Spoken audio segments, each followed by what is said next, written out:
O processo de locação de obra tem o objetivo de transferir o projeto para a escala do terreno. Auxilia na marcação dos eixos das paredes e fundações.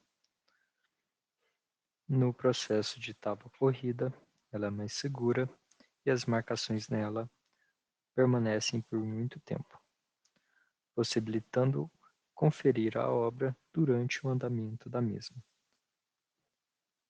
No entanto, também é possível utilizar os cavaletes como auxiliares no processo da tábua corrida. Esse é conhecido como um processo misto, o que foi utilizado nesse vídeo. Alguns procedimentos devem anteceder a locação da obra. Primeiramente, o terreno deve ser capinado e limpo, caso necessário, para que não haja uma camada vegetal no local da obra. E, preferencialmente, o terreno deve estar na cota de arrezamento. Também é necessário ter uma referência inicial, que pode ser apenas um ponto definido no terreno e um rumo. Também pode ser usado uma construção vizinha ou a calçada. Outro ponto muito importante, antes da locação da obra, é estudar os projetos e providenciar os equipamentos e ferramentas que serão necessárias na obra.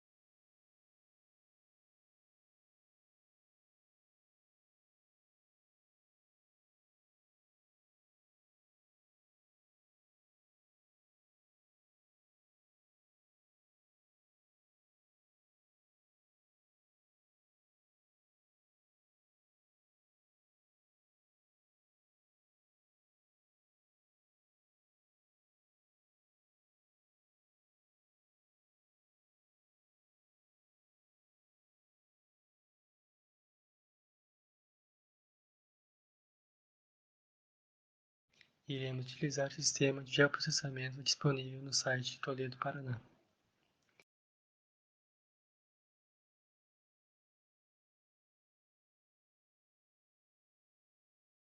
A plataforma apresenta vários dados relacionados ao município e possibilita a aplicação de filtros para a busca.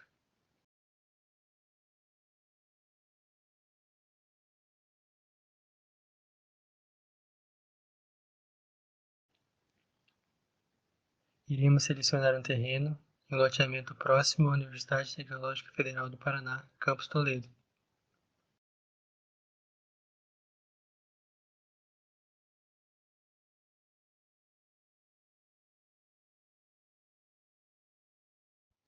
Escolhendo como opção o uso para uma habitação unifamiliar.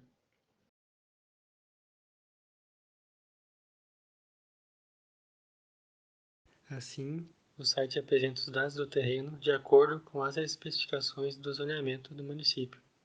Portanto, o terreno possui 12 metros de frente e 30 metros de lateral. Também apresenta um mapa de localização e os dados da consulta prévia, sendo importante neste momento o recuo frontal de 3 metros e o afastamento das divisas de 1,5 metros.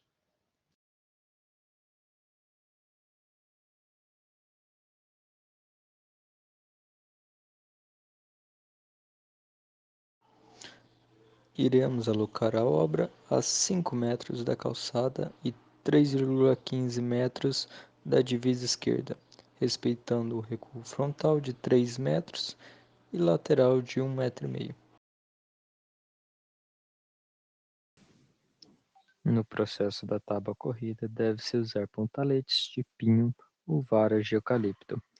Elas devem ficar a uma distância de 1,2 metros das paredes da futura construção e a 1,5 metro de distância entre si, cravando-se 50 centímetros mais ou menos abaixo do solo, pontaletes de pinhos ou varas de eucalipto. Normalmente, primeiro são colocados os cantos e depois pode-se utilizar as linhas para alinhar os demais pontaletes,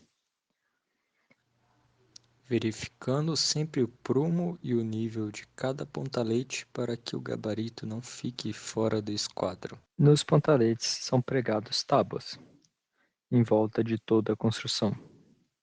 Geralmente, essas tábuas têm de 15 a 20 centímetros.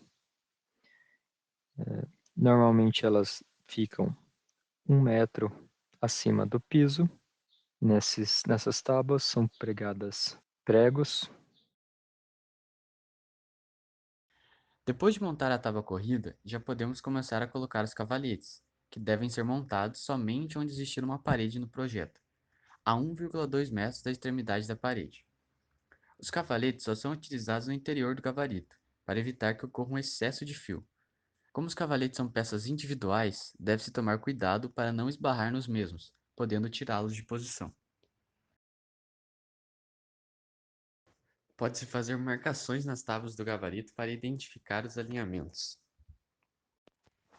Depois de colocar todos os cavaletes nos lugares correspondentes, devem ser colocadas as linhas para a marcação das paredes e das vigas baldrames. São utilizadas 5 linhas. A linha do meio, que é presa no prego mais alto para facilitar a visualização de longe, representa o eixo da parede e da viga baldrame. As linhas intermediárias representam a largura da parede, e as linhas das laterais representam a largura da baldrame. Caso a parede e a viga baldrame tenham a mesma largura, daí não é necessário 5 linhas, só 3 seriam suficientes. Como as linhas só vão ser colocadas as linhas onde tem parede, fica muito mais fácil a marcação das paredes no solo e também a movimentação dentro do gabarito, porque tem muito menos fio desnecessário. Toda a realização do gabarito depende da correta utilização do esquadro. Recomenda-se a utilização do triângulo de Pitágoras, como no exemplo, onde usamos um triângulo de 60, 80 e 100 centímetros de lado.